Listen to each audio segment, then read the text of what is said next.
Hello and welcome to Not Famous Games, where I talk about games that didn't have much advertising and didn't go viral, but I think deserve to be played by more people. In this episode, I'll be talking about Faster Than Light. This game is not story driven, so don't worry about story spoilers. So just be mindful about gameplay spoilers.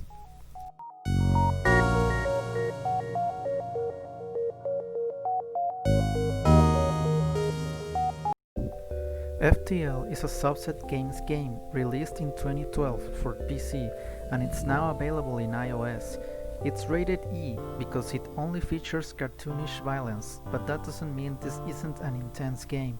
It's a roguelike, which means that if you die, you die. No lives, no continues, no save points, so get ready for the challenge.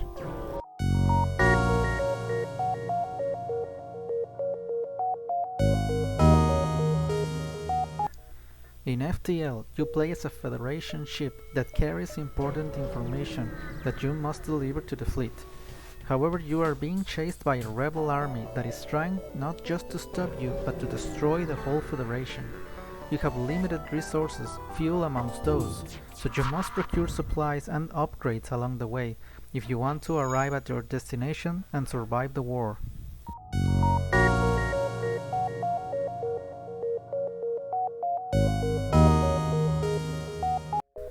You start by selecting your ship. At first, you only have the Kestrel available, but you can unlock more ships if you complete certain events. Each ship will start with different weapons and crew, but this can also be obtained in your playthrough. Also, I really recommend you select the easy difficulty, at least until you get a good handle of the game. Once you select a ship, take a look at its layout. Some rooms have a symbol, which represents the function of the room. You can move around your crew members and assign them to a room. They will make that room operate more efficiently, and the cockpit specifically needs a pilot in order to avoid incoming fire and to charge the FTL jump necessary to move to the next section.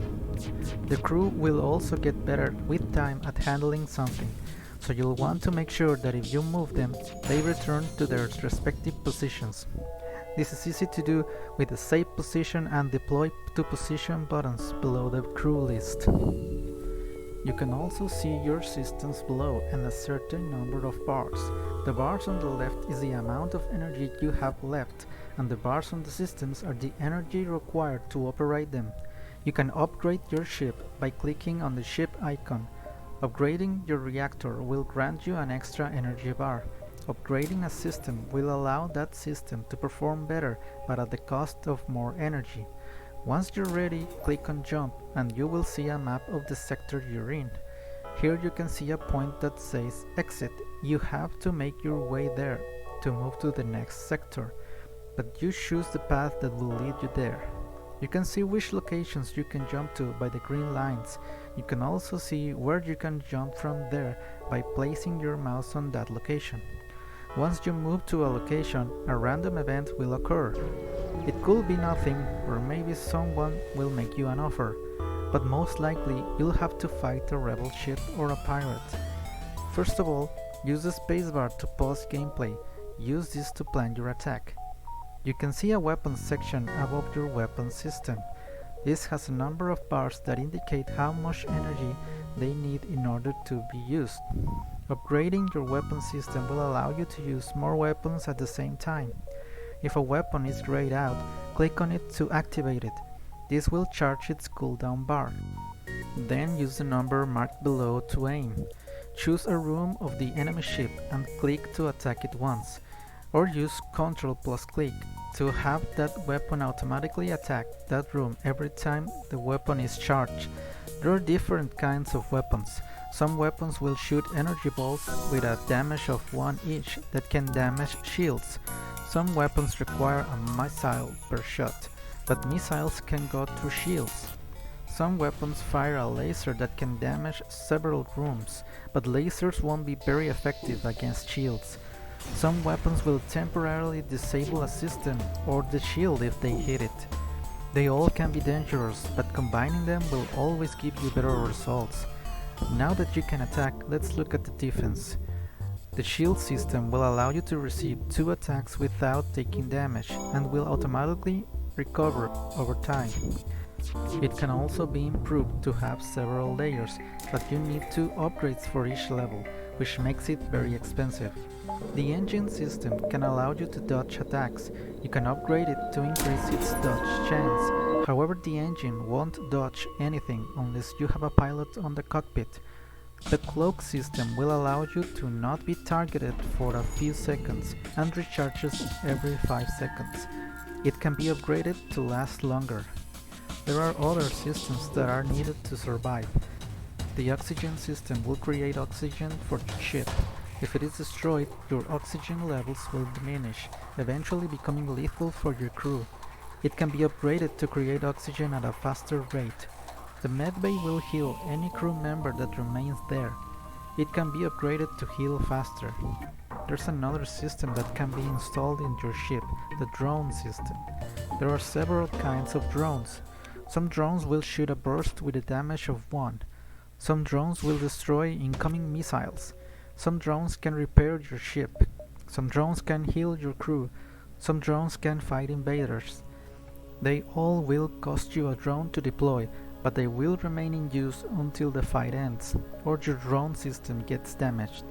There are also a few subsystems. The piloting subsystem is needed to charge the FTL jump as long as it has a pilot. It can be upgraded to dodge attacks even when there's no pilot. The sensor subsystem allows you to see the interior of the ship. If it is destroyed, you will only see the rooms with a crew member in them.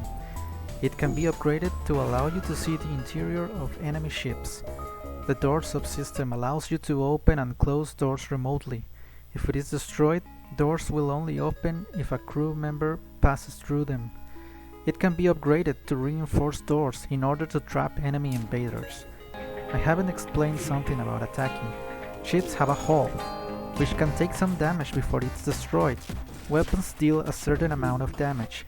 If you shoot an empty room, the hull will receive the full damage. But if you shoot a room with a system in it, the system will receive the damage until it is destroyed. Then further damaging the room will damage the hull. So why shoot a room with a system? So they don't have that system. My usual strategy is to use a missile on the shield, then fire burst to the engine. A ship with no shield and no dodging abilities will take a hit every time you fire. But that's not the only strategy. You could shoot their weapon system so they won't shoot at you. You could shoot their oxygen system to kill the crew without having to destroy the ship. Keep in mind that these same strategies can be used against you, and sometimes your plan can be ruined by having one of your systems destroyed, but that's not all that can happen. The enemy can board your ship and destroy a system on the inside, or they can attack your crew. Sometimes attacks will breach your hull, and oxygen on that room will be gone, even if your oxygen system is functioning. You must send a crew member to repair it, but be careful he doesn't choke to death. Sometimes attacks will ignite a fire in a room, and it will spread if you don't stop it.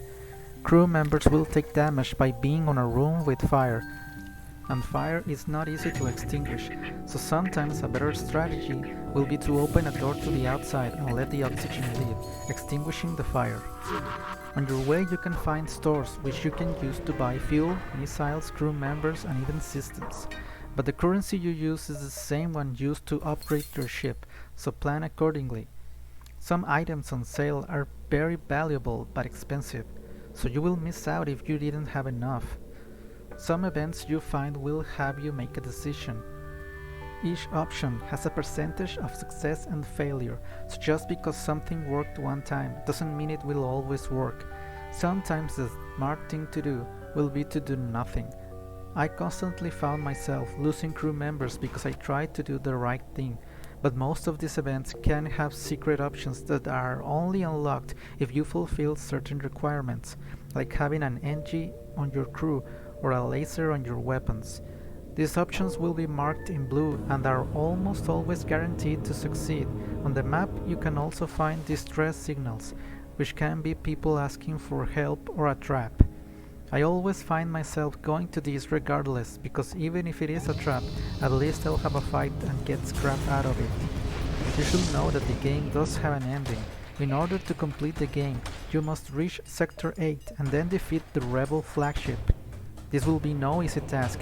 The Rebel flagship is the biggest ship you will face and will have several weapon systems, allowing it to attack basically non-stop. But it is possible to defeat it, so keep at it and you'll eventually get it.